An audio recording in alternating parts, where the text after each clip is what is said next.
ஓம் ஸ்ரீ குருப்யோ நமஹ. இந்த வருஷம் யஜுர்வேத உபாகர்மம் ஆகஸ்ட் மாதம் 19ஆம் தேதி திங்கட்கிழமை வருது.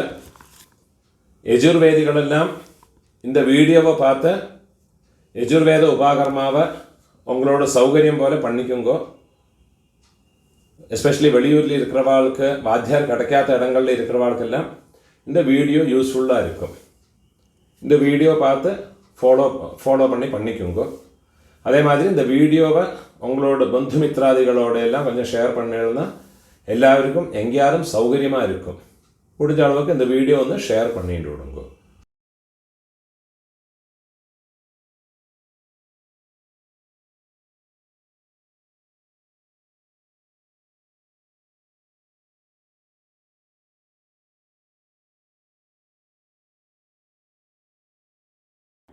உபாகர்மா அன்னைக்கு பண்ண வேண்டிய ப்ரொசீஜர் விதியாக ஓരോന്ന് ചൊല്ലിയിരിക്കുക. അതായത് உங்களுடைய நித்தியகர்ம அனுஷ்டானங்கள் பண்ணணும்.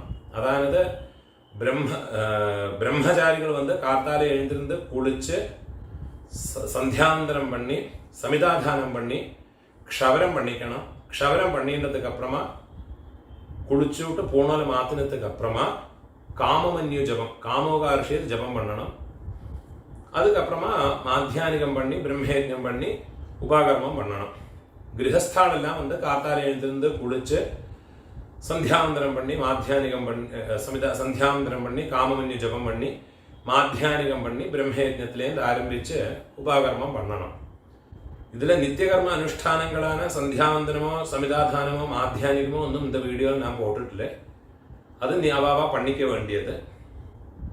இதில் காமமன்யு ஜபம், காமோகார்ஷிய ஜபம் செப்பரேட்டாக ஒரு வீடியோ போட்டிருக்கேன் சங்கல்பத்தோடது. அது பண்ணினதுக்கு அப்புறமா பிரம்மயஜம், மகாசங்கல்பம், பூணோல மாற்ற மந்திரம், அப்புறமா பிரம்மச்சாரிகள் பூணோல்ல மாந்தோல், அதே மாதிரி மாந்தோல் கட்டிக்கிறதுக்கு, மௌஞ்சி புல்லு கட்டிக்கிறதுக்கு, அது பராசதண்டங்கள் அதெல்லாம் கையில் வச்சுக்கிறதுக்குள்ள மந்திரங்கள் சொல்லியிருக்கேன். அது ஆயாச்சுன்னா ஹோமத்தோட மந்திரங்களொന്നും போட்டுட்டில்லை. ஆனால் இம்பார்ட்டൻ്றான வேதாரம்பத்தோட மந்திரம் இந்த வீடியோவில் அப்லோட் பண்ணியிருக்கேன். இதெல்லாம் பார்த்துக்கிண்டு நீங்கள்லாம் ஆருக்கெல்லாம் இந்த வீடியோ யூஸ் ஆகுதோ அவள்லாம் ஃபாலோ பண்ணி இதை பண்ணிக்குங்க. எல்லாருமே இந்த வீடியோவை முடிஞ்ச அளவுக்கு எல்லாரோடையும் ஷேர் பண்ணுங்க. என்னோட அதே மாதிரி என்னோட ஸ்ரீகாந்த் வாத்தியாருங்கிற யூடியூப் சேனலுக்கும் சப்ஸ்கிரைப் பண்ணிட்டு விடுங்க.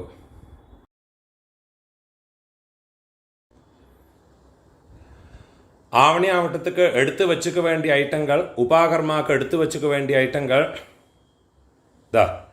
பவித்ரம், 2 பவித்ரம் வேணும். ஒன்று காமமன்யு ஜபம், காமோகார்ஷி ஜபத்துக்கு ஒரு பவித்ரம் எடுத்து வச்சுக்கணும். அதே மாதிரி மகாசங்கல்பம் உபாகர்மா எல்லாம் பண்ணுறதுக்கு இன்னொரு பவித்ரம் வேணும். 2 பவித்ரம் எடுத்து வச்சுக்கணும். கட்டப்புல் எடுத்து வச்சுக்கணும். அதே மாதிரி பூணோல் எடுத்து வச்சுக்கணும். நீங்கள் எத்தனை பூணோல் போட்டுக்கிறீங்களோ அந்த பூணோலை எடுத்து வச்சுட்டு விடணும். பக்கத்திலே எடுத்து அழித்து வச்சுட்டு விடுறது. அதே மாதிரி சொம்பில் பஞ்சபாத்திரத்தில் ஜலம் எடுத்து வச்சுக்கணும். இந்த கருப்பெள்ளு, அதே மாதிரி பச்சரிசி இதையும் எடுத்து வச்சுக்கணும். காண்டரிஷி தர்ப்பணத்துக்கு அப்பா இருக்கிறவாளும் இல்லாதவாளும் எள்ளும் அக்ஷதையும் ചേർത്തിണ്ട് വേണം തർപ്പണം பண்ணறதுக்கு. இதெல்லாத்தையும் எடுத்து வச்சுக்கிண்டு உங்களுடைய நித்தியகர்ம அனுஷ்டானங்கள்லாம் பண்ணினதுக்கு அப்புறமா ஆவணியாவட்டம் பண்ணறதுக்கு தொடங்கிறது.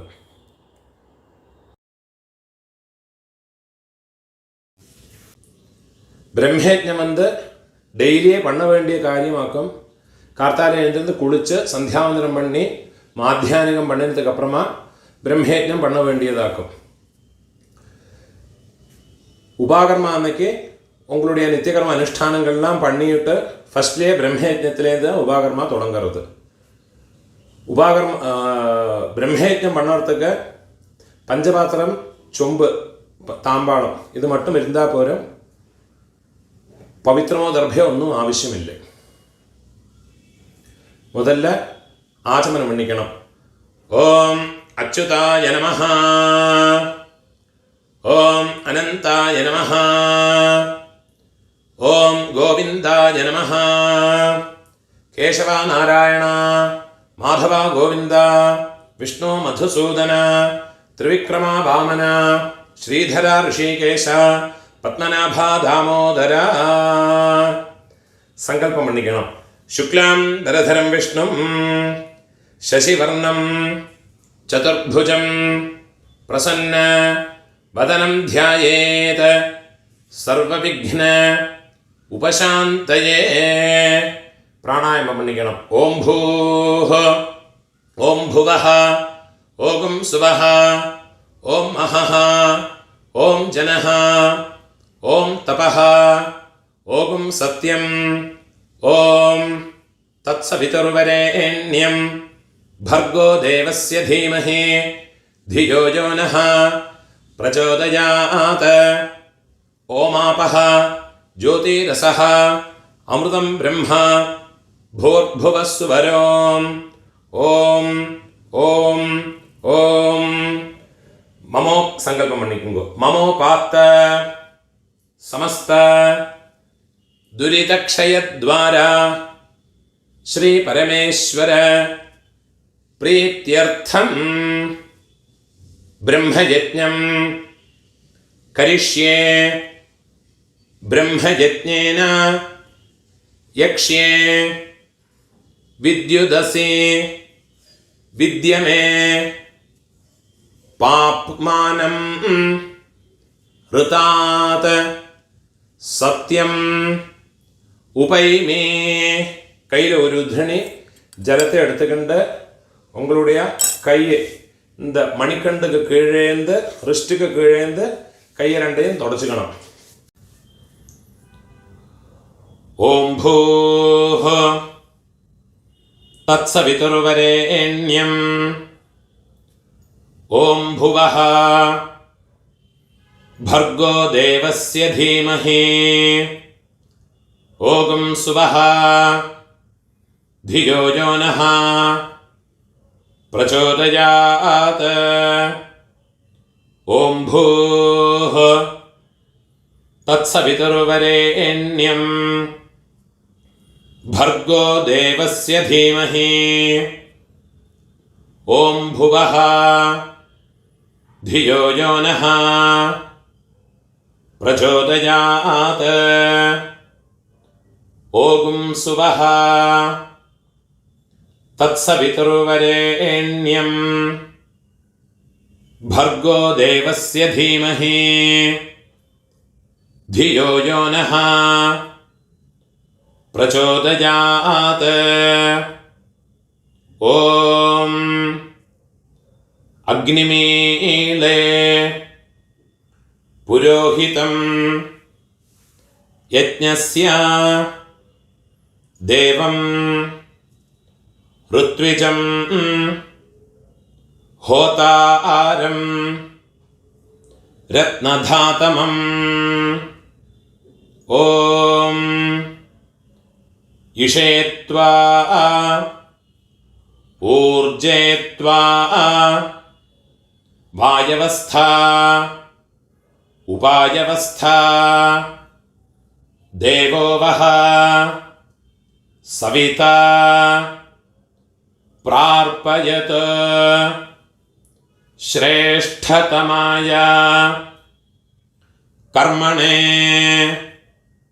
ओम अग्न आयाहि वीतये गृणानः हव्यदादये निहोता सत्से बर्हिषि. ओम शन्नो देवीः अभिष्टये आपो भवन्तु पीतये शंयोः अभिस्रवन्तु नः. കയ്യിൽ ഒരു ഉദ്ധരണി ജലത്തെ എടുത്തുകൊണ്ട് തന്നുடைய ആ ശരീരത്തെ ചുറ്റിക്കണം. സത്യം തപഃ ശ്രദ്ധായാം ജുഹോമി. കയ്യെ കൂപ്പിയിട്ട് മന്ത്രത്തെ ചൊല്ലിക്കണം. ഓം നമോ ബ്രഹ്മണേ നമോ അസ്തു അഗ്നയേ നമഃ പൃഥിവ്യൈ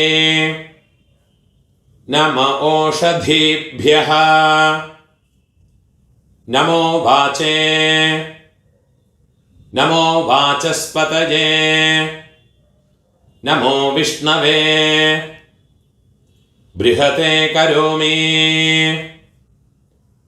ഓം നമോ ബ്രഹ്മണേ നമോ അസ്തു അഗ്നയേ നമഃ പൃഥിവ്യൈ നമ ഓഷധീഭ്യഃ നമോ വാചേ നമോ വാചസ്പതയേ നമോ വിഷ്ണവേ ബൃഹതേ കരോമി. ഓം നമോ ബ്രഹ്മണേ നമോ അസ്തു അഗ്നയേ നമഃ പൃഥിവ്യൈ നമ ഓഷധീഭ്യഃ നമോ വാചേ നമോ വാചസ്പതയേ നമോ വിഷ്ണവേ ബൃഹതേ കരോമി. തിരുപ്പിയും കയ്യിൽ ഒരു ഉദ്ധരണി ജലത്തെ എടുത്തുകൊണ്ട് കയ്യെ തുടച്ചുക്കണം. വൃഷ്ടിരസി இந்த மணிக்கண்டுக்கு கீழே தொடச்சுக்கணும். விருஷ்டிரசி விருஷ்டமே பாப்மானம் ருதாத் சத்யம் உபாகாம். ഒരു ആചമനം പണിക്കണം. അച്യുതായ നമഃ അനന്തായ നമഃ ഗോവിന്ദായ നമഃ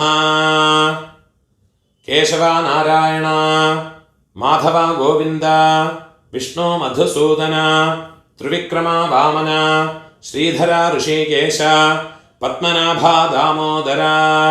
തിരുപ്പിയും സങ്കല്പം പണിക്കണം. ശുക്ലാം വരധരം വിഷ്ണും ശശിവർണം ചതുർഭുജം പ്രസന്ന വദനം ധ്യായേത് സർവവിഘ്ന ഉപശാന്തയേ. ഓം ഭൂഃ ഓം ഭുവഃ ഓം സുവഃ ഓം മഹഃ ഓം ജനഃ ഓം തപഃ ഓം സത്യം ഓം തത്സവിതുർവരേണ്യം ഭർഗോ ദേവസ്യ ധീമഹി ധിയോ യോ നഃ പ്രചോദയാത്. ഓമാപഃ ജ്യോതിരസഃ അമൃതം ബ്രഹ്മ ഭൂർഭുവസ്സുവരോം മമോപാത്ത സമസ്ത ദുരിതക്ഷയദ്വാരാ ശ്രീ പരമേശ്വര പ്രീത്യർത്ഥം. அப்பா இருக்கிறவா இந்த சங்கல்பத்தை சொல்லிக்கணும். தேவ ரிஷி தர்ப்பணம் கரிஷ்யே. அப்பா இல்லாதவா இந்த சங்கல்பத்தை சொல்லிங்கோ. தேவ ரிஷி பித்ரு தர்ப்பணம் கரிஷ்யே. கையில் ஒரு சொட்டு ஜலத்தை விட்டுக்கொண்டு கையை தொடச்சிக்கிறது. தர்ப்பணம் பண்ணணும். தேவ தர்ப்பணம் பாருங்க நேராக பண்ணணும். மந்திரத்தை சொல்லிக்கணும். பிரம்மாதயः ஏ தேவாः தான் தேவான் தர்ப்பயாமி. இப்படி நேராக விடணும். நுனி வரலாறு இப்படி விடணும். சர்வான் தேவான் தர்ப்பயாமி. சர்வதேவ கணான் தர்ப்பயாமி.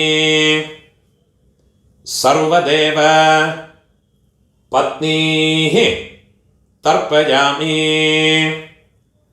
सर्वदेव गणपत्नीः तर्पयामि பூணூல மாலையாக போட்டுக்கணும்.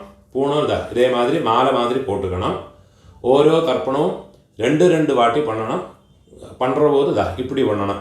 தம்பு கட்டவரல் மேலே வரா மாதிரி பண்ணதா கையில் ஜலத்தை எடுத்துக்கிட்டு இப்படி விடணும். கிருஷ்ணத்வைபாயன ஆதயः ये ऋषयः तान् ऋषेगस्तर्पयामि तान् ऋषेगस्तर्पयामि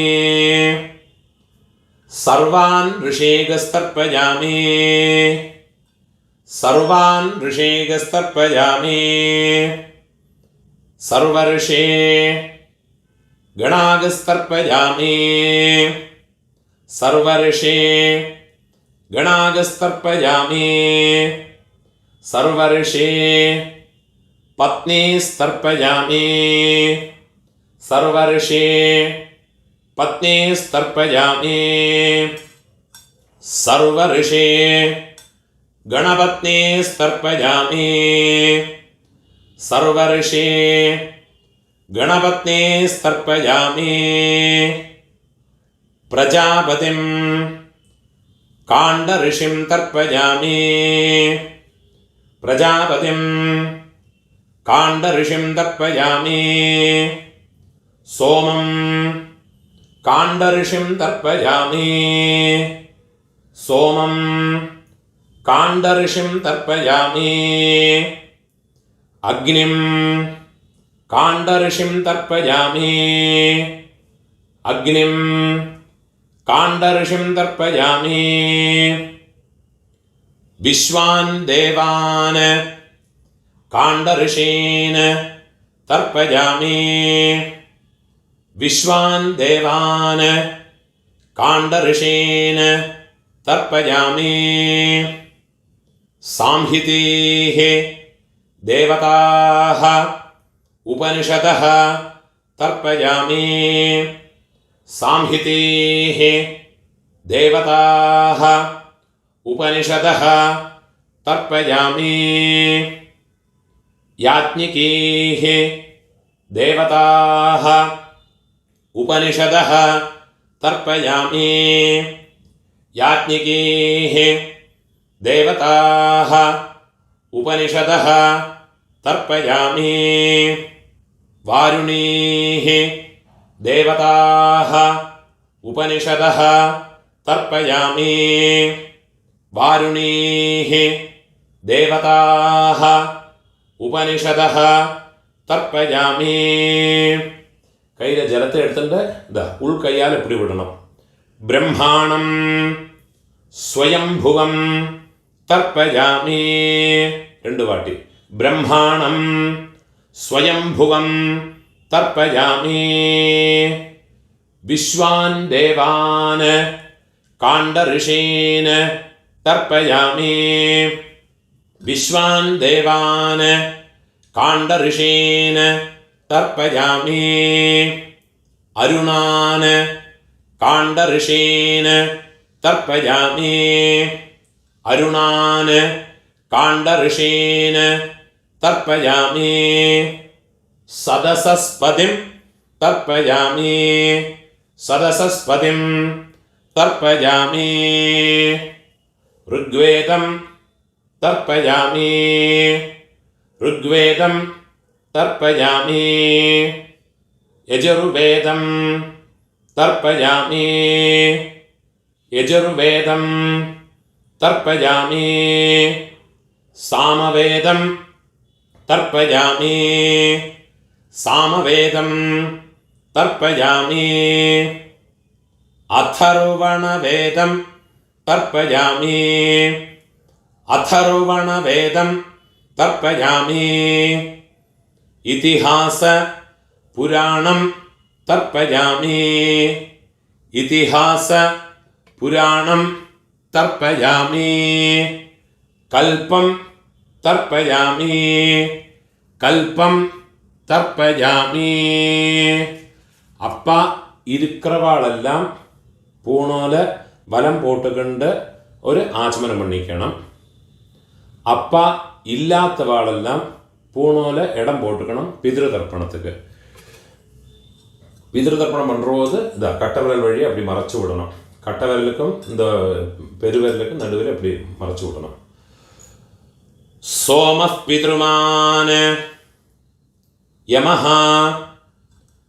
அங்கிரஸ்வான் அக்னிஹி கவ்யவாஹன ஆதயஹ ஏ பிதரஹ தான் பித்ருன தர்ப்பயாமி.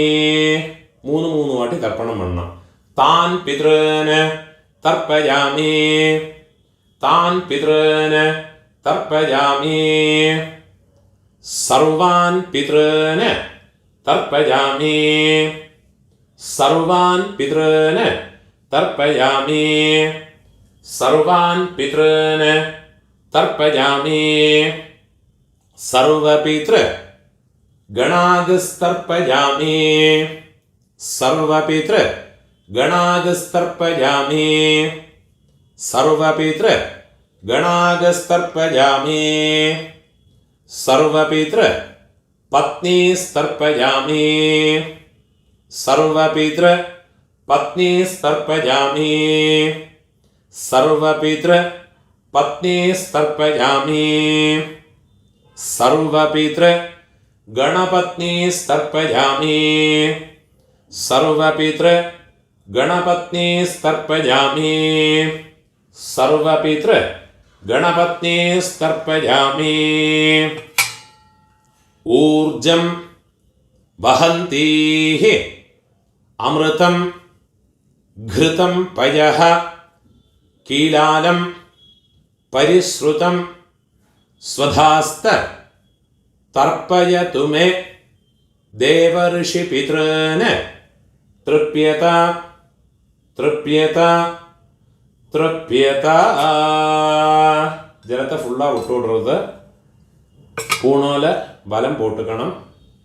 ഒരു ആചമനം പണിക്കണം. അച്യുതായ നമഃ, അനന്തായ നമഃ, ഗോവിന്ദായ നമഃ, കേശവ നാരായണ മാധവ ഗോവിന്ദ, വിഷ്ണു മധുസൂദന, ത്രിവിക്രമ വാമന, ശ്രീധര ഋഷികേശ, പത്മനാഭ ദാമോദര.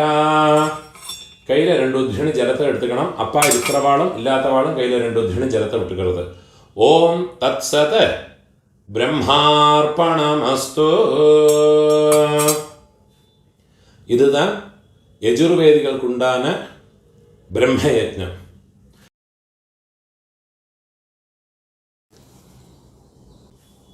മഹാസങ്കല്പത്തിക്ക് 2 പുല്ലിലെ കെട്ടിന ഒരു പവിത്രം 4 കട്ടപ്പുല്ല് വെച്ചുക്കണം.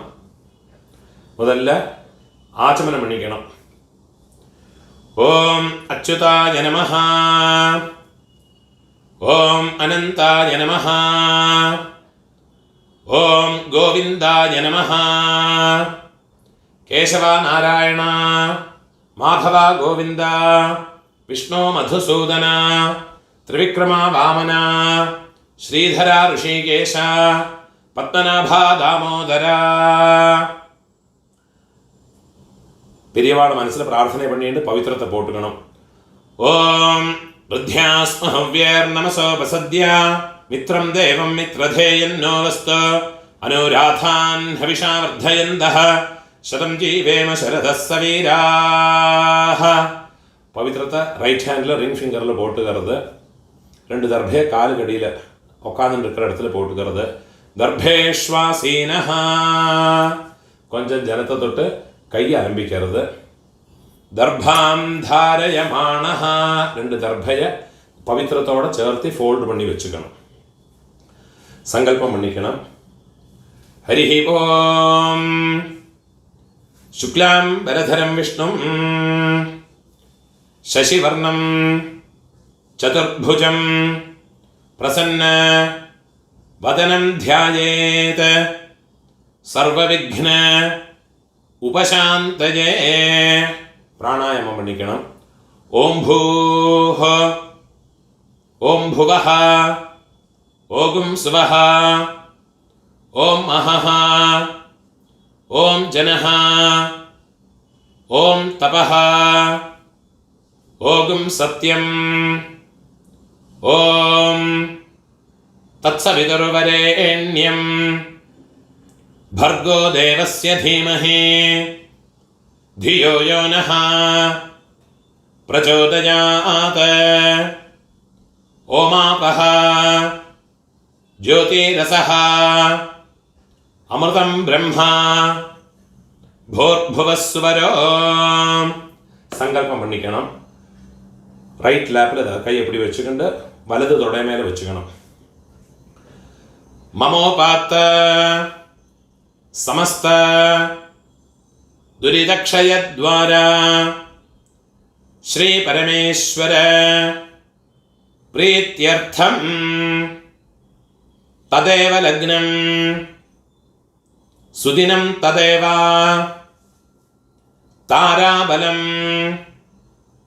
चंद्रबलं तदेव विद्याबलं दैवबलं तदेव श्रीलक्ष्मीपतेः अंघ्रियुगं स्मरामि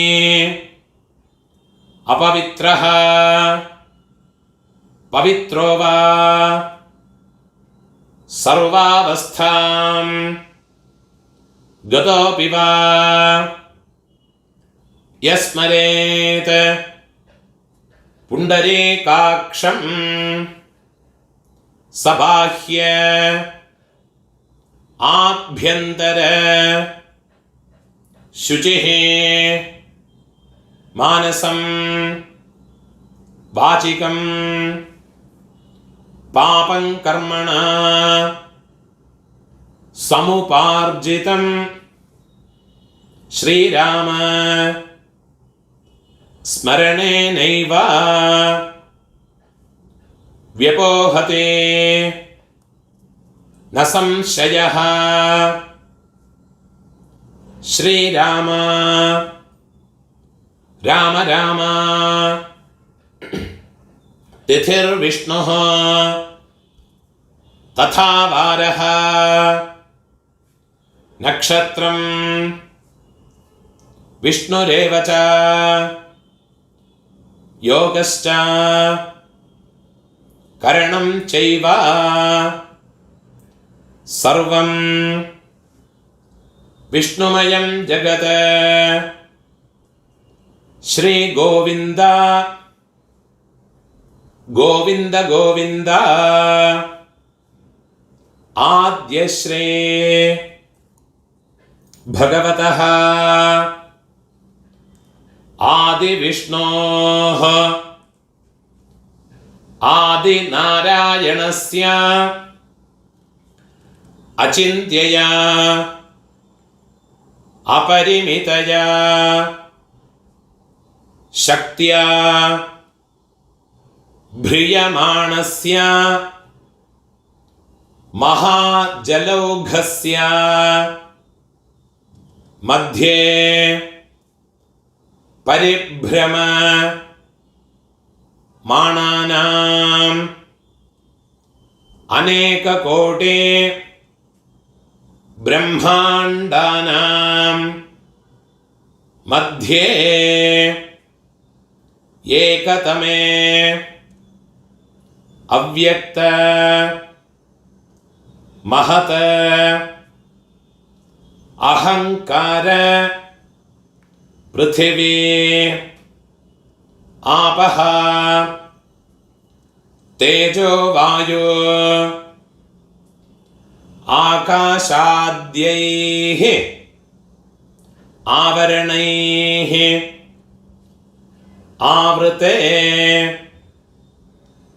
अस्मिन् महते ब्रह्माण्डकरण्ड मंडले आधारशक्ति आदिकूर्म अनंताते अष्ट ദിഗ്ഗജോപരി പ്രതിഷ്ഠിതസ്യ ഉപരിതലേ സത്യാദി ലോക ഷട്കസ്യ അധോഭാഗേ മഹാനാളായമാന ഫണിരാജ ശേഷസ്യ സഹസ്ര ഫണാമണി മണ്ഡല മണ്ഡിതേ ലോകാലോക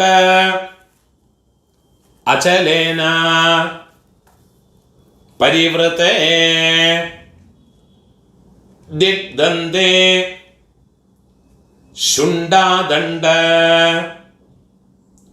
ഉത്തംഭിതേ പഞ്ചാശത് കോടിയോജന വിസ്തീർണേ ലോകാലോക അചലേന ബലയിതേ ലവണേക്ഷോ സുരാസർപ്പിഃ ദധിക്ഷീര ഉദക അർണവൈശ്ച പരിവൃതേ ജംബോപ്ലക്ഷ ശാകശാൽമലേ കുശക്രൗഞ്ച പുഷ്കരാഖ്യ സപ്തദ്വീപാനാം മധ്യേ ജംബോദ്വീപേ മഹാ സരോരുഹ രൂപകേസര ആകാര ത്രികൂട ചിത്രകൂടാതി അചല പരിവൃതേ കർണികാ ആകാര സുമേരോ അഭിതഃ തത് ആധാരഭൂത ഭൂമണ്ഡലേ ലക്ഷയോജന വിസ്തീർണേ മഹാമേരു നിഷധ ഹേമകൂട ഹിമാചലാനാം ഇളാവൃത ഹരേ കിം പുരുഷ വർണ്ണാനാം ച ദക്ഷിണേ നവസഹസ്ര യോജന വിസ്തീർണേ ഇന്ദ്രകശേരോ താമ്രഗഭസ്തേ മത്നാക സൗമ്യ ഗന്ധർവചാരണ ഭാരതാഖ്യ നവവർഷാത്മകേ ഭാരതവർഷേ സ്വർണപ്രസ്ഥ ചന്ദ്രയുക്ത അജാവർത്തേ രമണക മംഗള മഹാരണ പാഞ്ചജന സിംഹള ലങ്കാഖ്യ നവഖണ്ഡാത്മകേ ഭാരതഖണ്ഡേ സ്വാമിശൈല അവന്തേ कुरुक्षेत्र दंडकारण्ये मलयाचल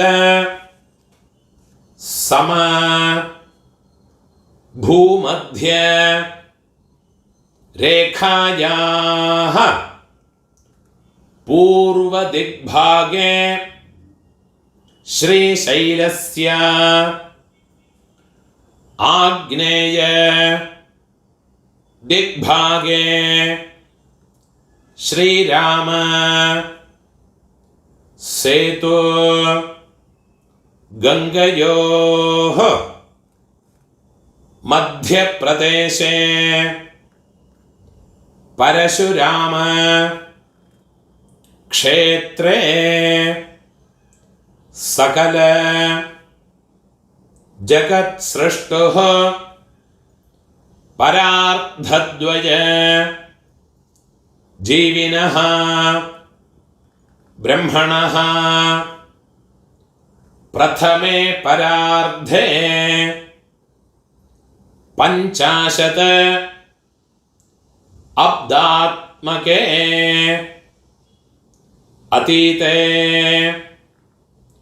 द्वितीये परार्धे 50 अब्दादो प्रथमे संवत्सरे प्रथमे मासे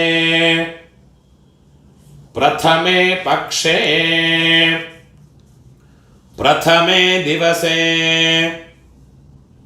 अहनी द्वितीये यामे तृतीये मुहूर्ते स्वायंभुव स्वारोचिष उत्तम तामस रैवत चाक्षुष आख्येषु षट्सु मनुषो व्यतीतेषु सप्तमे वैवस्वत मन्वन्तरे अष्टाविंशति तमे कृत त्रेत द्वापर कलियुगात्मके चतुर्युगे तत्र कलियुगे सौर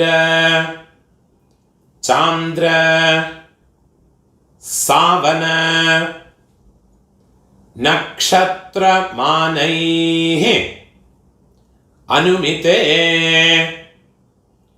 प्रभवादीनां षष्ठ्याः संवत्सराणां मध्ये क्रोधि नाम संवत्सरे दक्षिणायने वर्ष ऋतु श्रावण मासे शुक्लपक्षे अद्य पौर्णमास्यां शुभतिथौ वासरः इंदुवासर युक्तायां श्रवण नक्षत्र युक्तायां കാലയിൽ 9 മണിക്ക് മേലെ നക്ഷത്രം മാറരുത്. 9 മണിക്ക് മേലെ പണറുപോത് இந்த நட்சத்திரத்தை சொல்லிங்கோ. श्रविष्ठा नक्षत्र युक्तायां शुभयोग शुभकरण एवं गुण विशेषण विशिष्टायां अस्यां वर्तमानायां पौर्णमास्यां शुभतिथौ ममोपात्त समस्त दुरितक्षयद्वारा श्री परमेश्वर प्रीत्यर्थम् अनादि अविद्यावासनया प्रवर्तमाने अस्मिन् महते संसारचक्रे विचित्राभिः कर्मगतिभिः विचित्रासु पशुपक्षी मृगादि योनिषो पुनः पुनः अनेकधा जनित्वा केनापि पुण्यकर्म विशेषेण इदानीन्तन मानुष्ये द्विजन्म विशेषं प्राप्तवतोः मम जन्माभ्यासात् जन्म प्रभृति एतत् क्षणपर्यन्तं बाल्ये वयसि कौमारे यौवने वार्धके च जाग्रत् स्वप्न सुषुप्ते अवस्थासु मनोवाक्काय कर्मेन्द्रिय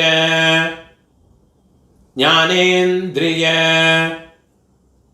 व्यापारैः कामक्रोध लोभमोह मत मात्सर्य आदिभिः संभावितानां समपातकानां अधिपातकानां उपपातकानां संगरीकरणानां मलिनीकरणानां अपात्रीकरणानां जाते भ्रंशकराणां प्रकीर्णकानां ज्ञानतः सकृत कृतानां अज्ञानतः असकृत कृतानां ज्ञानतः अज्ञानतश्च अभ्यस्तानां निरन्तर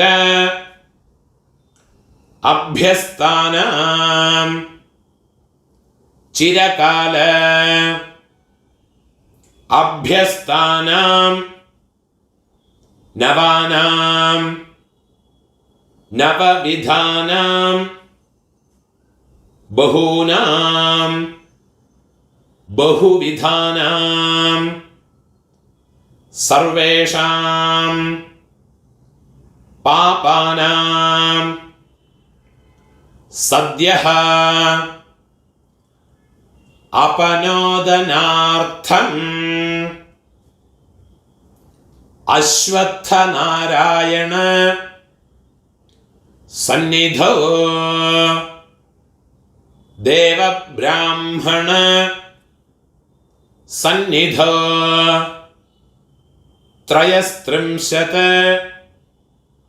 कोटिदेवता सन्निधौ वल्लभा समेत श्री महागणपते स्वामी सन्निधौ सीता लक्ष्मण भरत शत्रुघ्न हनुमत् समेत श्री रामचंद्र स्वामी सन्निधौ रुक्मिणी सत्यभामा समेत श्री गोपाल कृष्ण स्वामी सन्निधौ महादेव सन्निधौ सोमास्कंद परमेश्वर सन्निधौ पूर्णा पुष्कलांबा समेत श्री हरिहर पुत्र स्वामी सन्निधौ वल्ली देवसेना समेत श्री सुब्रह्मण्य स्वामी सन्निधौ लक्ष्मी नारायण स्वामी सन्निधौ श्री दुर्गा परमेश्वरी सन्निधौ श्रावण्यां पौर्णमास्याम् अध्याय उपाकर्म करिष्ये श्रावण्यां पौर्णमास्याम् अध्याय उपाकर्म करिष्ये तदंगं श्रावणे पौर्णमासे पुण्यकाले महानद्यां शिवगंगा स्नानमहं कर्तुम् अशक्यत्वात् यथाशक्ति प्रोक्षण स्नानमहं करिष्ये கையில் மடக்கி வச்சிருக்கிற 2 தர்பையை உங்களோட லெஃப்ட் ஹேண்ட் சைடில் கீழே போட்டு விடுறது, ஒரு சொட்டு ஜலத்தை விட்டு கையை தொடச்சிக்கிறது. அதிக்ரூர் பிரார்த்தனை பண்ணிக்கணும். அதிக்ரூர महाकाया कल्पांत दहनोपमा भैरवाय नमस्तुभ्यं अनुज्ञां दातुमर्हसे दुर्भोजन दुरालाप दुष्प्रतिग्रह संभवं पापं हर मम क्षिप्रं सह्यकन्ये नमोस्तुते त्रिरात्रं जाह्नवी तीरे पंचरात्रं तु यामुने सद्यः पुनातो कावेरे पापं आमरणान्तिकं गंगे गंगेति यो ब्रूयात् योजनानां शतैरपि मुच्यते सर्वपापेभ्यः विष्णुलोकं सगच्छते. प्रार्थने पण्णिक्कणम. सर्वत्र गोविंद नाम संकीर्तनम ഗോവിന്ദ ഗോവിന്ദ.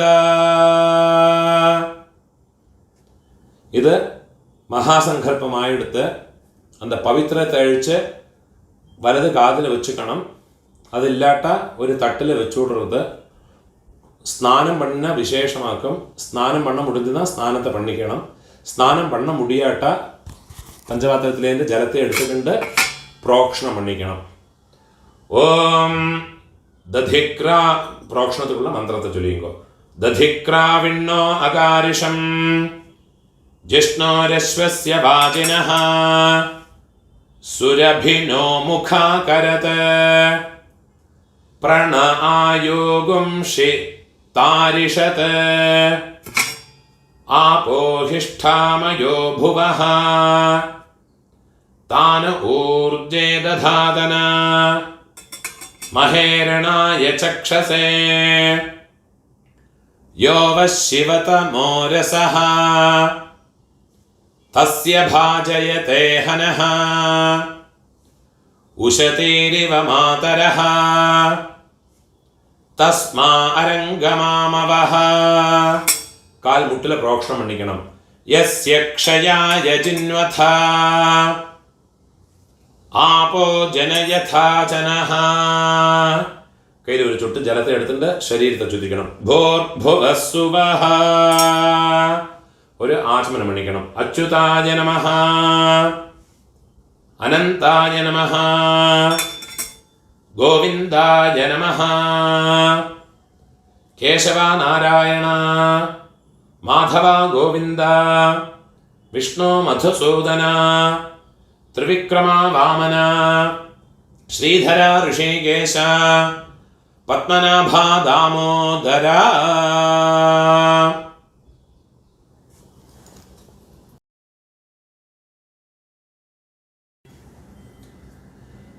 യജ്ഞോപവീത ധാരണത്തിലുള്ള മന്ത്രം, പൂണോല മാറ്റിக்கிறதுக்குள்ள மந்திரம். பூணோல இதே மாதிரி அழிச்சு உங்கள் வலது 2 காலுக்கும் நடுவில் இதே மாதிரி வச்சுட்டு விடுறது. இதை அப்படி இப்படி வச்சுட்டு விடுறது. முதல்ல ஒரு ஆச்சமனம் பண்ணிக்கணும். ஓம் அச்சுதாய நமஹ,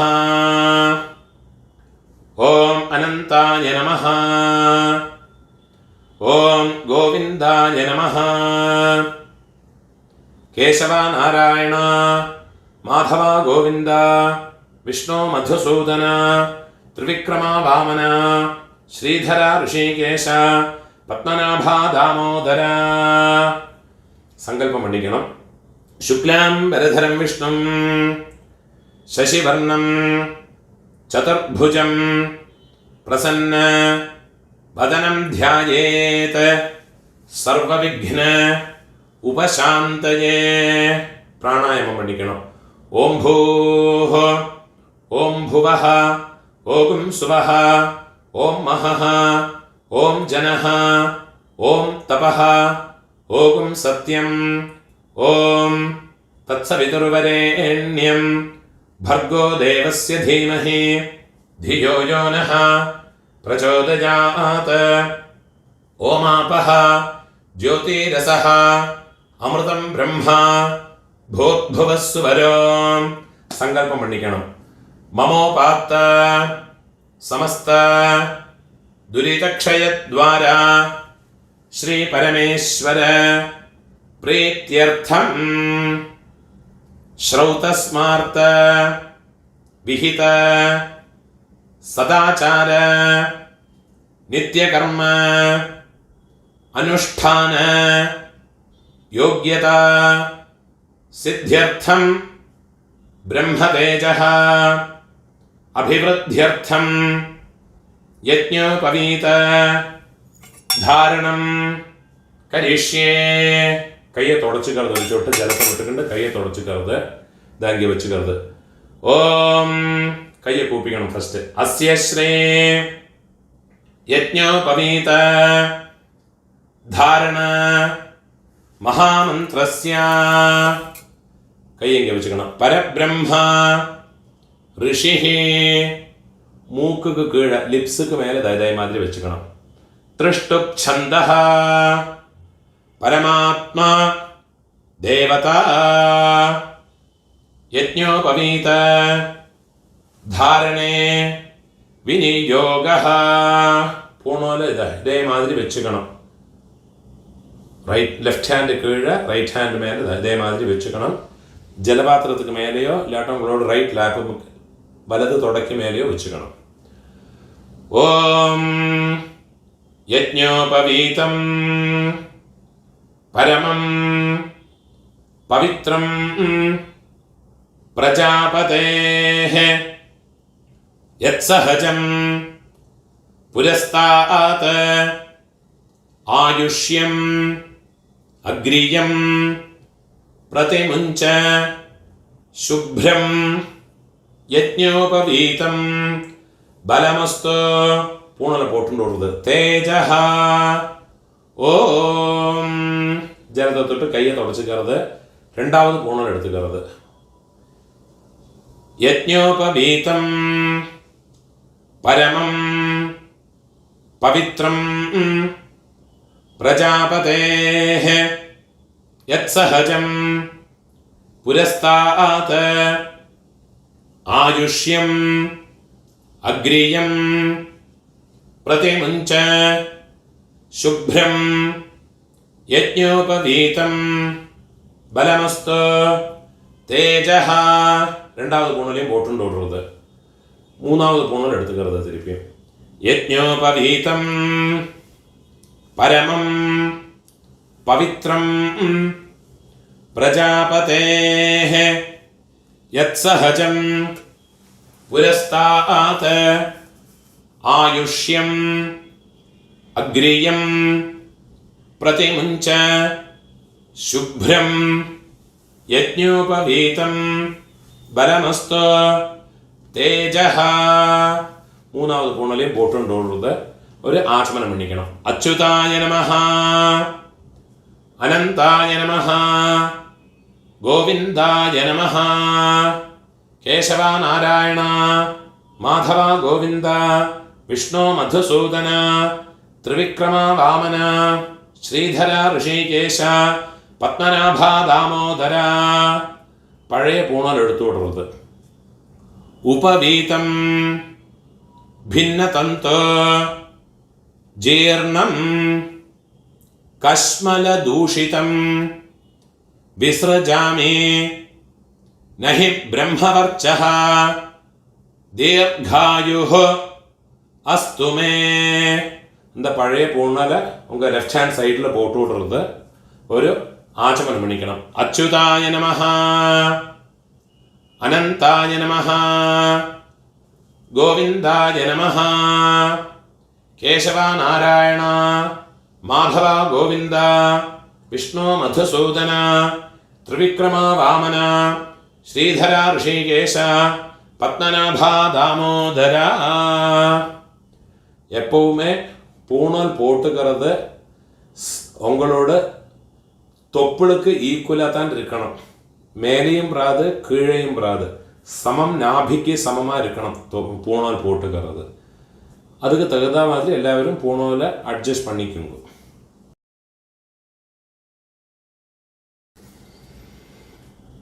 எப்பவுமே பிரம்மச்சாரிகள் பேச்சுலர்ஸ் പൂണോൽ മാറ്റിക്കുണ്ടായാച്ചാൽ അതിലൊരു മാന്തോൽ കെട്ടിക്കണം. അതേമാതിരി இந்த மௌஞ்சி புல்லு சொல்லி இந்த தர்பேனால பெல்ட் மாதிரி அதை வச்சு கட்டிக்குவா குழந்தைகள். பூணல் போட்டாச்சுன்னா எப்போவுமே இது ரெண்டும் அஜினும் மௌஞ்சியும் எப்போவுமே இருக்கணும்னு சொல்லுவா. அப்போ அதுக்குள்ள மந்திரத்தை சொல்லிக்கணும். இந்த காலத்தில் மாந்தோல் கிடைக்கிறதுக்கு இல்லை. அதனால அந்த மந்திரத்தை மட்டும் சொல்லிக்கணும். பிரம்மச்சாரிகள்லாம் இந்த மந்திரத்தை சொல்லிக்கணும். இந்த முஞ்சி புல்லு கட்டிக்கிறதுக்குள்ள மந்திரத்தை சொல்லிக்கணும். இயம் துருக்தாத் பரே பாதமானா சர்மவரூதம் புனதேனஹ ஆகாத் பிராணாபானாभ्याம் பலம் ஆபரந்தே பிரியா தேவானாம் சுபகா മേഖലേയം ഋതസ്യ ഗോപ്ത്രേ തപസഃ പരസ്പേ ഘ്നതേ രക്ഷഃ സഹമാനാ അരാതിഃ സാനസ്സമന്തം അനു പരീഃ ഭദ്രയാ ഭർത്താരസ്തേ മേഖലേ മാരിഷാമ. இந்த மந்திரத்தை சொல்லிட்டு இந்த முஞ்சு பில்லை கட்டிக்கணும். இனிமே சொல்ற மந்திரத்தை வச்சுக்கிண்டு மாந்தோலை கட்டிக்கணும். மாந்தோலை கட்டிக்கிறதுக்குள்ள மந்திரமாக்கும் இது. மித்ரஸ்ய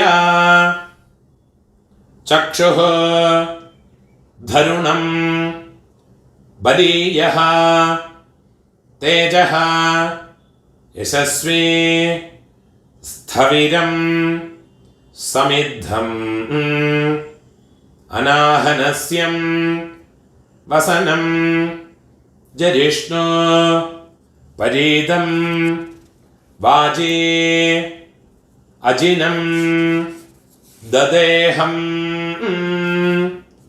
இந்த மந்திரத்தை சொல்லிக்கிண்டு பிரம்மச்சாரிகள்லாம் வந்து மாந்தோலை பூணோலை கட்டிக்கணும். எப்போவுமே இந்த பிரம்மச்சாரிகள் ஒரு பலாச தண்டம் கையில் வச்சுக்கணும். அதுக்குள்ள மந்திரத்தை சொல்லிக்கணும்.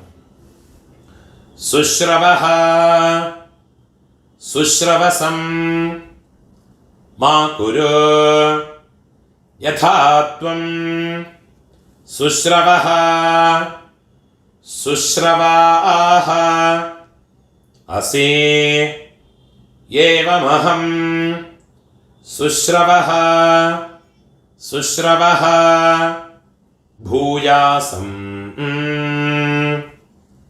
யதாத்வம் சுஷ்ரவஹ தேவானாம் நிதி கோபோசி ஏவமஹம் பிராமணானாம் பிரம்மணः நிதி கோபः பூயாசம். இந்த மந்திரத்தை சொல்லி எப்போ ஒரு பலாச தண்டத்தை கையில் வச்சுக்கிட்டு இருக்கணும். அது பழைய காலத்தில் உள்ள சம்பிரதாயமாக்கும். இந்த காலத்தில் அதெல்லாம் கொஞ்சம் ஃபாலோ பண்ணுறது கஷ்டமாக்கும். அட்லீஸ்ட் ஆவணே ஆவட்டத்தன்னைக்கு இந்த மந்திரங்கள்லாம் வாத்தியார் சொல்லி கொடுப்பார். மந்திரத்தை மட்டும் சொல்லிக்கிறது.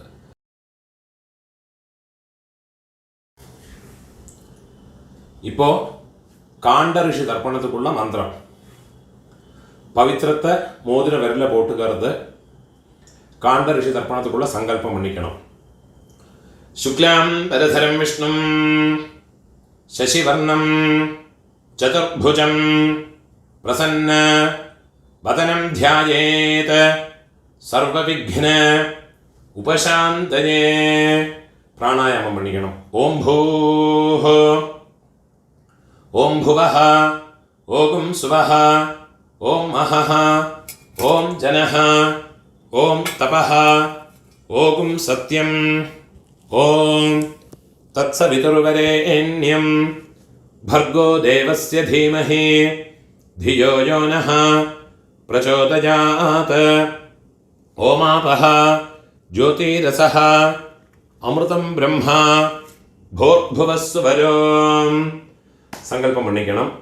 மமோபாத்த சமஸ்த துரிதக்ஷயத்வாரா ஸ்ரீ பரமேஸ்வர प्रीत्यर्थम् अद्य पूर्वोक्त एवं गुण विशेषण विशिष्टायाम् अस्याम् वर्तमानायाम् पौर्णमास्याम् शुभतिथौ ममोपात्त समस्त दुरितक्षयद्वारा श्री परमेश्वर प्रीत्यर्थं श्रावणी पौर्णमासे पुण्यकाले अध्याय उपाकर्मांगं प्राजापत्यादि काण्डऋषे प्रीत्यर्थं प्राजापत्यादि काण्डऋषे तर्पणं करिष्ये கையில் சொட்டு ஜலத்தை விட்டுக்கிண்டு கை அலம்பிக்கிறது. கொஞ்சம் கொஞ்சம் எள்ளும் பச்சை அரிசியுமா எடுத்துக்கணும். பூணோலை மாலையாக போட்டுக்கணும். இந்த பூணோலை எடுத்துக்கிண்டு മാലയാ പോട്ടുക്കണം. ഓരോ തർപ്പണവും 3 വാട്ടി പണ്ണണം. കയ്യിലെ ജലത്തെ എടുത്തുകൊണ്ട് എള്ളും അക്ഷതയും എടുത്തുകൊണ്ട് 3 വാട്ടി ഇതേമാതിരി പണ്ണണം. ഓം പ്രജാപതിം കാണ്ഡഋഷിം തർപ്പയാമി. പ്രജാപതിം കാണ്ഡഋഷിം തർപ്പയാമി. പ്രജാപതിം കാണ്ഡഋഷിം തർപ്പയാമി. സോമം കാണ്ഡഋഷിം തർപ്പയാമി. സോമം കാണ്ഡഋഷിം തർപ്പയാമി. സോമം കാണ്ഡഋഷിം തർപ്പയാമി. അഗ്നിം കാണ്ഡഋഷിം തർപ്പയാമി. അഗ്നിം കാണ്ഡഋഷിം തർപ്പയാമി. അഗ്നിം കാണ്ഡഋഷിം തർപ്പയാമി. വിശ്വാൻ ദേവാൻ കാണ്ഡഋഷീൻ തർപ്പയാമി. വിശ്വാൻ ദേവാൻ കാണ്ഡഋഷീൻ തർപ്പയാമി. വിശ്വാൻ ദേവാൻ കാണ്ഡഋഷീൻ തർപ്പയാമി. സാംഹിതീഃ ദേവതാഃ ഉപനിഷദഃ തർപ്പയാമി. സാംഹിതീഃ ദേവതാഃ ഉപനിഷദഃ തർപ്പയാമി. സാംഹിതീഃ ദേവതാഃ ഉപനിഷദഃ തർപ്പയാമി. യാജ്ഞികീഃ ദേവതാഃ ഉപനിഷദഃ തർപ്പയാമി. യാജ്ഞികീഃ ദേവതാഃ ഉപനിഷദഃ തർപ്പയാമി. യാജ്ഞികീഃ ദേവതാഃ ഉപനിഷദഃ തർപ്പയാമി. വാരുണീഃ ദേവതാഃ ഉപനിഷദഃ തർപ്പയാമി. വാരുണീഃ ദേവതാഃ ഉപനിഷദഃ തർപ്പയാമി. വാരുണീഃ ദേവതാഃ ഉപനിഷദഃ தர்ப்பயாமி. இந்த தர்ப்பணம் மட்டும் இப்படி உள்கையால் பண்ணணும் 3 வாட்டி. பிரம்மாணம் ஸ்வயம்புவம் தர்ப்பயாமி. பிரம்மாணம் ஸ்வயம்புவம் தர்ப்பயாமி. பிரம்மாணம் ஸ்வயம்புவம் தர்ப்பயாமி. இந்த தர்ப்பணத்தை நார்மலாகவே பண்ணிங்கோ. சதசஸ்பதிம் தர்ப்பயாமி. சதசஸ்பதிம் தர்ப்பயாமி. சதசஸ்பதிம் தர்ப்பயாமி. பூணோல ശരിയാ റൈറ്റ് സൈഡിലേക്ക് പോട്ടുക്കണം, വലം പോട്ടുക്കണം. പവിത്രത്തെ അഴിച്ച് കാതിൽ വെച്ചുക്കണം. இந்த பஞ்சபாத்திரத்தில் ஜலத்தை கொட்டி வேறு ஜலம் எடுத்துக்கொண்டு ஒரு ஆச்சமனம் பண்ணிக்கணும். அச்சுதாய நமஹ, அனந்தாய நமஹ, கோவிந்தாய நமஹ, கேசவா நாராயண, மாதவா கோவிந்தா, விஷ்ணு மதுசூதன, திரிவிக்ரமா வாமன, ஸ்ரீதரா ரிஷிகேஷ, பத்மநாபா தாமோதரா.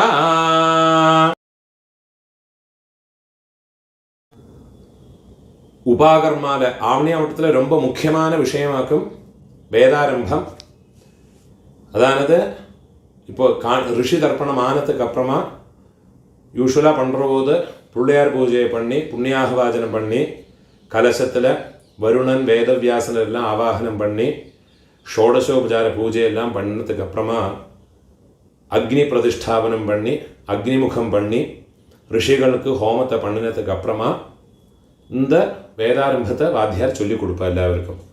காண்ட ரிஷிகளுக்குள்ள ஹோமத்தை சொல்லி கொடுத்ததுக்கு அப்புறமா ஹோமத்தை வேதாரம்பத்தை சொல்லி தருவா.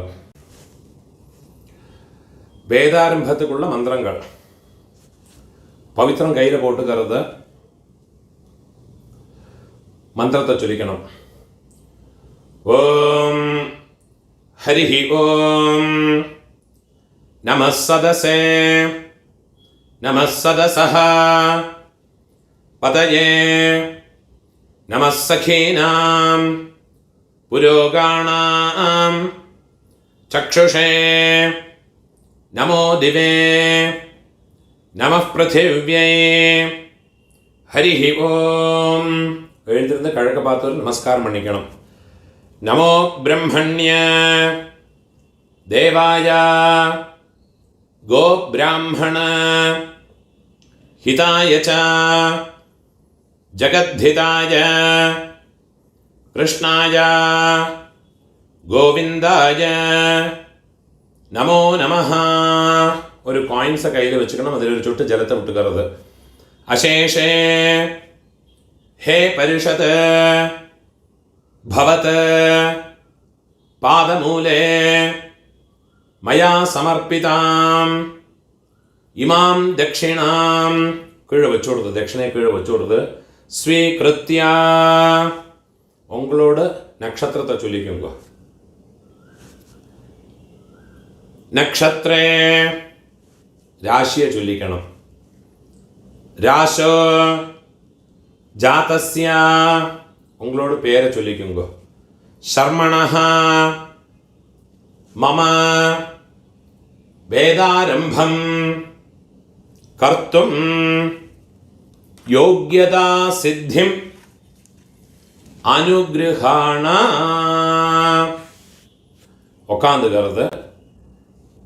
சுக்லாம் பரதரம் விஷ்ணும் சசிவர்ணம் சதுர்புஜம் பிரசன்ன வதனம் தியாயேத் சர்வவிக்ன உபசாந்தயே. ஒரு பிராணாயாமம் பண்ணிக்கணும். ஓம் பூஹ ஓம் புவஹ ஓம் சுவஹ ஓம் அஹஹ ஓம் ஜனஹ ஓம் தபஹ ஓம் சத்யம் ஓம் தத்சவிதுர்வரேண்யம் भर्गो देवस्य धीमहि धियो यो नः प्रचोदयात्. ओमापः ज्योतिरसः अमृतं ब्रह्मा भूर्भुवः सुवरों. കയ്യെ കൂപ്പിയിട്ട് മന്ത്രത്തെ ചൊല്ലിക്കണം. വേദാരംഭത്തെ ചൊല്ലിക്കണം. ഓം ഭൂഃ തത്സവിതുർവരേണ്യം ഓം ഭുവഃ ഭർഗോ ദേവസ്യ ധീമഹി ഓം സുവഃ ധിയോ യോ നഃ പ്രചോദയാത്. ഓം ഭൂഃ തത്സവിതുർവരേണ്യം ഭർഗോ ദേവസ്യ ധീമഹി ഓം ഭുവഃ ധിയോ യോ നഃ പ്രചോദയാത്. ഓം സുവഃ തത്സവിതുർവരേണ്യം ഭർഗോ ദേവസ്യ ധീമഹി ധിയോ യോ നഃ പ്രചോദയാത്. ഓം ഹരിഃ ഓം. അഗ്നിമീളേ പുരോഹിതം യജ്ഞസ്യ ദേവം ഋത്വിജം ഹോതാരം രത്നധാതമം. ഹരിഃ ഓം ഹരിഃ ഓം.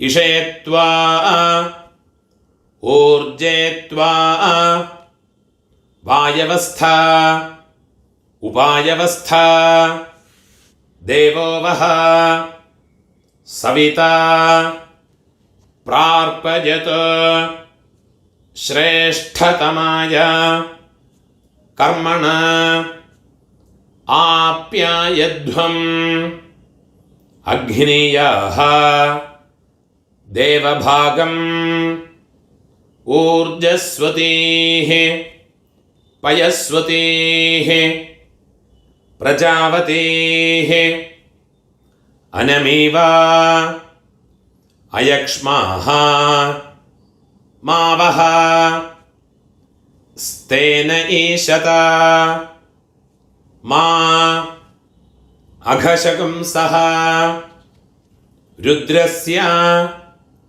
हेतिः परिवः वृणक्त ध्रुवाः अस्मिन् गोपत स्यात बह्वीः यजमानस्य पशून् पाहि यज्ञस्य घोषदसि प्रत्युष्टं रक्षः प्रत्युष्टाः अरातयः प्रेयमगात् धिषणा बर्हिरच्छा मनुना कृता स्वधया वितष्टा त आवहन्ति कवयः पुरस्तात् देवेभ्यः जुष्टमिह बर्हिरासते देवानां परिषूतमसि वर्षवृद्धमसि देवबर्हिः मा त्वान्वक मा तिर्यक पर्वते राध्यासम् आच्छेत्ताते मारिषं देवबर्हिः शतवल्शं विरोहा सहस्रवल्शाः विवयं रुहेमा पृथिव्याः सम्पृचः पाहि सुसंभृता त्वा संभरामि अदित्ये रास्नासि इन्द्राण्ये सन्नहनं पूषाते ग्रन्थिं ग्रथ्नात सते मास्थात इन्द्रस्य त्वा बाहुभ्याम् उद्यच्छे बृहस्पतेः मूर्ध्ना हरामि उर्वन्तरिक्षम् अन्विः देवं गममसि शुन्धद्वं दैव्याय कर्मणे देवयज्ञायै मातरिश्वनः घर्मोऽसि द्यौरसि पृथिव्यसि विश्वधाया असि परमेण धाम्ना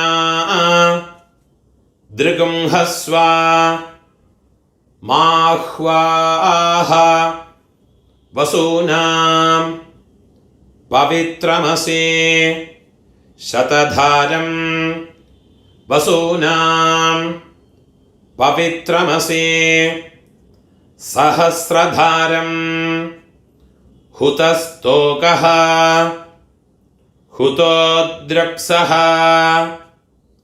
अग्नये बृहते नाकाय स्वाहा द्यावा पृथिवीभ्यां सा विश्वायुसा सा विश्वायुः सा विश्वव्यचाः सा विश्वकर्मा सम्पृच्यध्वं ऋतावरीः ऊर्मिणीः मधुमत्तमा मन्द्राधनस्य सातये सोमेन त्वा आतनच्मि इन्द्राय दधे विष्णो हव्यं रक्षस्व कर्मणेवां देवेभ्यः शकेयं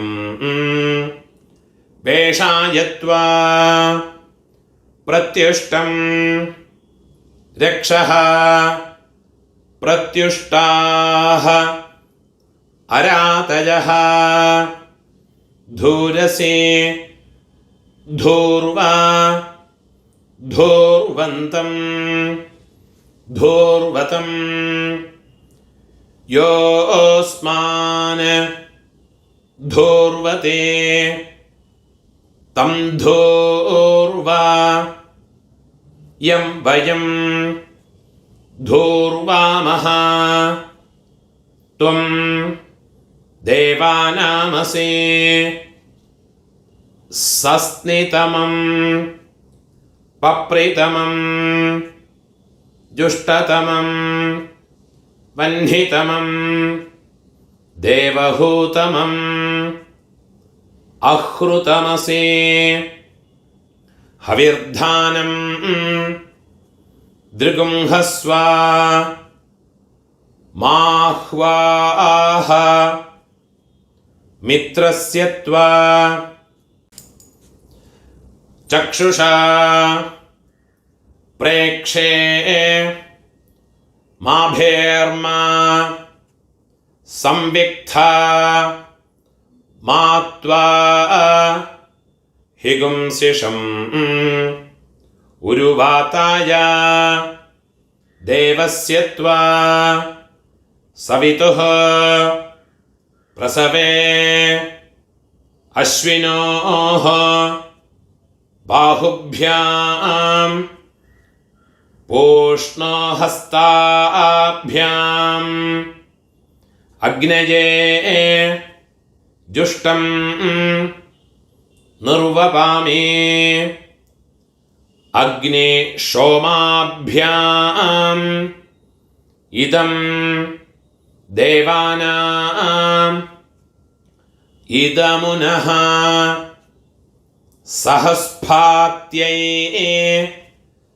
त्वानारात्यै सुवरभे विखेशं वैश्वानरं ज्योतिः दृगुंहन्तां दुर्या द्यावा पृथिव्योः उर्वन्तरिक्षम् अन्विः आदित्योस्त्वा उपस्थे साधयामि अग्ने हव्यं रक्षस्व हरिः ॐ ब्रह्मसन्धत्तं तन्मे जिन्वतं क्षत्रगं सन्धत्तं तन्मे जिन्वतं ईशगं सन्धत्तं तां मे जिन्वतं ऊर्जगं सन्धत्तं तां मे जिन्वतं रयिगं सन्धत्तं तां मे जिन्वतं पुष्टिगुं सन्धत्तं तां मे जिन्वतं प्रजागुं सन्धत्तं तां मे जिन्वतं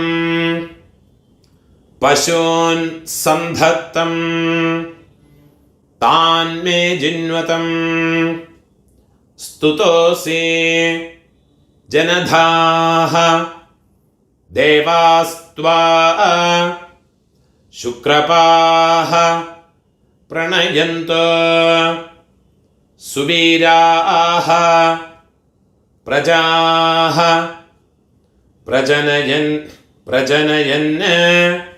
परीः हरिः ॐ भद्रं कर्णेभिः शृणुयाम देवाः भद्रं पश्येम अक्षभिः यजत्राः स्थिरैरङ्गैः तुष्टुवागुंसः तनूभिः व्यशेम देवहितं यदायुः स्वस्ति न इन्द्रः वृद्धश्रवाः स्वस्ति नः पूषाः विश्ववेदाः स्वस्ति नः तार्क्ष्यः अरिष्टनेमिः स्वस्ति नः बृहस्पतिः दधातु आपमापाम् अपः सर्वाः अस्मात् इदो मुतः अग्निः वायुश्च सूर्यश्च हरिः ॐ संज्ञानं विज्ञानं प्रज्ञानं जानत अभिजानत संकल्पमानं प्रकल्पमानं उपकल्पमानं उपक्लिप्तं क्लिप्तं श्रेयो वसीयः आयत सम्भूतं भूतं चित्रः केतुः प्रभान आभान संभान ज्योतिष्मान तेजस्वान आतपन् अभितपन् रोचनः रोचमानः शोभनः शोभमानः कल्याणः दर्शा दृष्टा दर्शता विश्वरूपा सुदर्शना आप्यायमाना प्यायमाना आप्याया सुनृतेरा आपूर्यमाणा पूर्यमाणा पूरयन्ते पूर्णा पौर्णमासी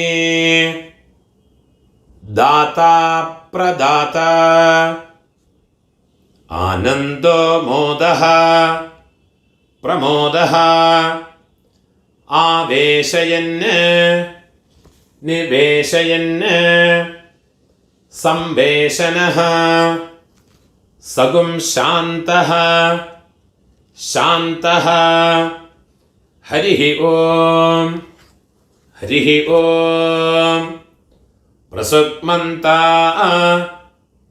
धियसानस्य सक्षणे वरेभिः वरान् अभि सुप्रसीतता അസ്മാകം ഇന്ദ്രഃ ഉഭയം ജുജോഷതേ യത് സൗമ്യസ്യ അന്ധസഃ ബുബോധതേ അനൃക്ഷരാഃ ഋചവഃ സന്തു പന്ഥാഃ യേഭിഃ സഖായഃ യന്തിനഃ വരേയം സമര്യമా സംഭഗോ നഃ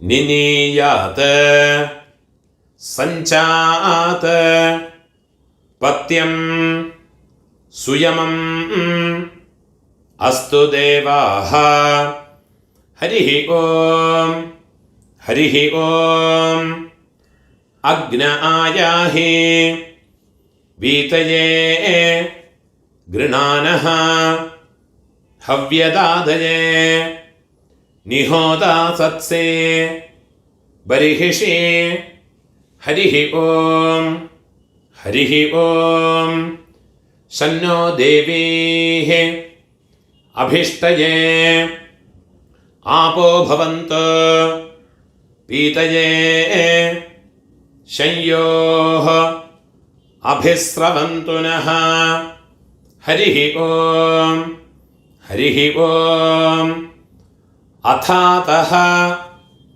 ദർശപൂർണമാസോ വ്യാഖ്യാസ്യാമഃ പ്രാതഃ അഗ്നിഹോത്രം ഹുത്വാ അന്യമാഹ വനീയം പ്രണീയ അഗ്നീൻ അന്വാദധാതേ ന ഗതഃ ശ്രിയമഗ്നിം പ്രണയതേ ഹരിഃ ഓം ഹരിഃ ഓം അഥ യജുസ്സംഹിതായാം ആകാര പ്ലുതപൂർവഃ ഘോഷവത് വ്യഞ്ജനാനി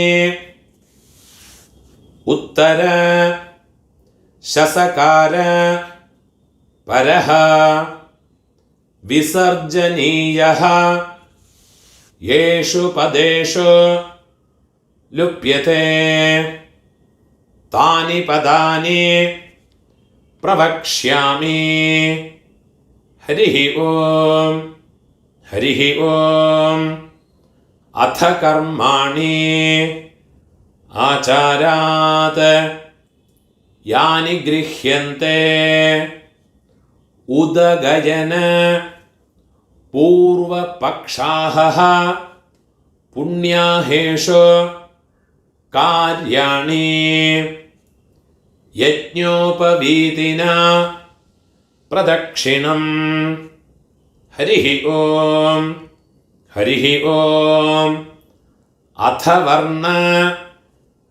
സമാംനായഃ അഥ നവാദിതഃ സമാന അക്ഷരാണി ദ്വേ ദ്വേ സവർണേ ഹ്രസ്വദീർഘേ നപ്ലുത പൂർവം ഷോഡശാദിതഃ സ്വരാഃ ശേഷഃ വ്യഞ്ജനാനി ഹരിഃ ഓം ഹരിഃ ഓം അഥാതഃ സാമയാചാരികാൻ ധർമാൻ വ്യാഖ്യാസ്യാമഃ ധർമ്മജ്ഞ സമയഃ പ്രമാണം വേദാശ്ച ചത്വാരഃ വർണ്ണഃ ബ്രാഹ്മണഃ ക്ഷത്രിയഃ വൈശ്യഃ ശൂദ്രഃ തേഷാം പൂർവഃ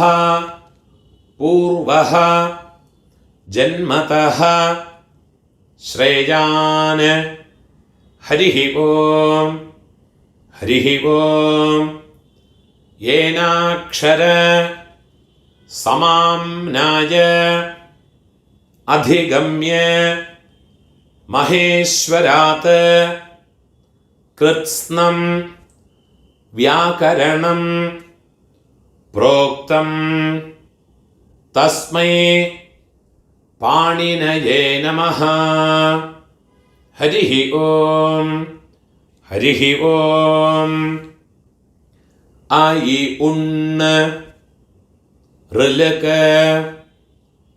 ये ओंग ऐ औच हय वरट लण ञमङण नम झभञ् घडदश जबगडदश खा फा छा ठा था चटतव कपये शशसर हल इति माहेश्वराणि सूत्राणि हरिः ओम् हरिः ओम् प्रमाण प्रमेय संशय प्रयोजन दृष्टान्त सिद्धान्त अवयव तर्क निर्णय वादजल्प वितण्ड हेत्वाभास छलजाते निग्रह स्थानानां तत्त्वज्ञानात् निःश्रेय साधिगमः हरिः ओम् हरिः ओम् गीर्णश्रेयः धेनवश्रीः रुद्रस्तो नम्यः भवोहिक याज्यः धन्येयं नारी धनवान् पुत्रः हरिः ओम् हरिः ओम् वृषादः विकुलं हविः शिबिकुलं बभूव तस्यायाम् इतिहासः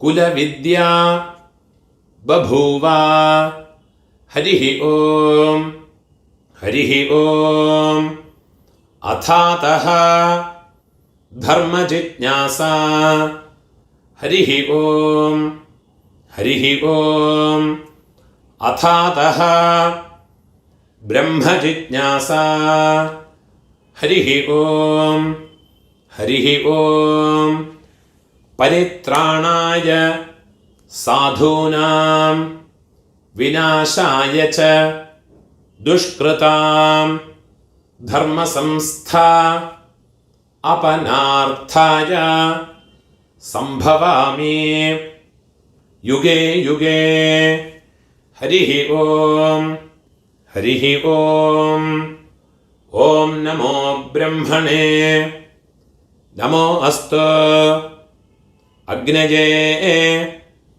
नमः पृथिव्यै नमो ओषधीभ्यः नमो वाचे नमो वाचस्पतये नमो विष्णवे बृहते करोमि ॐ नमो ब्रह्मणे नमो अस्तु अग्नये नमः पृथिव्यै नमो ओषधीभ्यः नमो वाचे नमो वाचस्पतये नमो विष्णवे बृहते करोमि ॐ नमो ब्रह्मणे நமோ அஸ்து அக்னயே நமः பிருथिव्यै நமோ ஓஷதீभ्यः நமோ வாசே நமோ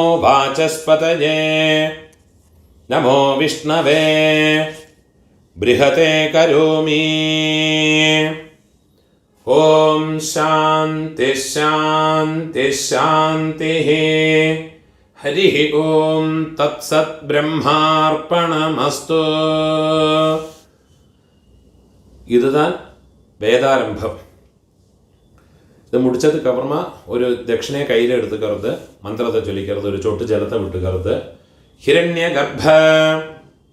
கர்ப்பஸ்தம் ஹேமபீஜம் விபாவசோஹ அனந்த புண்ணியபலதம் அதசாந்திம் பிரயச்சமே அத்யகிருத உபாகர்ம சாத்குண்யார்த்தம் இதம் ஹிரண்யம் ஆச்சார்யாய துப்யமஹம் சம்பிரததே. தட்சிணையை கீழே வச்சு விடுறது, உங்களுடைய ஆச்சாரியனுக்கு அந்த தட்சிணையை கொண்டு போய் கொடுத்து விடுறது. ஓம் தத் சத், கையில் 2 உத்திரணி ஜலத்தை விட்டுக்கிறது. காயேன வாசா மனசா இந்திரியேர்வா புத்தியாத்மனா வா பிரகிருதேஹ ஸ்வபாவாத் கரோமி யத்யத் சகலம் பரஸ்மை நாராயணாயேதி சமர்ப்பயாமி. மயா கிருதம் இதம் கர்ம உபாகர்ம ஆக்யம் கர்ம. ஓம் தத் சத், அந்த ஜலத்தை கீழே விட்டு விடுறது. பிரம்மார்ப்பணமஸ்து. ஆற்றுல உங்களை விட வயசில் ஸ்திரீகள் சுமங்கலிகளாக ஆராதம் இருக்கான்னா உங்களுக்கு ஒரு ஹாரத்தி எடுக்க சொல்லணும். ஹாரத்தி எடுத்து வாசலில் கொட்டி விடுறது. நீங்கள் பெரியவாளையெல்லாம் நமஸ்காரம் பண்ணி, சுவாமியை நமஸ்காரம் பண்ணி ஆசீர்வாதத்தை ஸ்வீகரிச்சுக்கிறது. இதுதான் யஜுர்வேத உபாகர்மத்துக்கு உண்டான மந்திரங்கள். இந்த வீடியோவை மேக்ஸிமம் உங்களோட ரிலேட்டிவ்ஸோடையோ பிராமணா ஃப்ரெண்ட்ஸோடையோ ஷேர் பண்ணுங்க. அதே மாதிரி என்னோட இந்த வீடியோக்கும் ഒന്ന് സബ്സ്ക്രൈബ് பண்ணிட்டு விடுங்க. நமஸ்காரம்.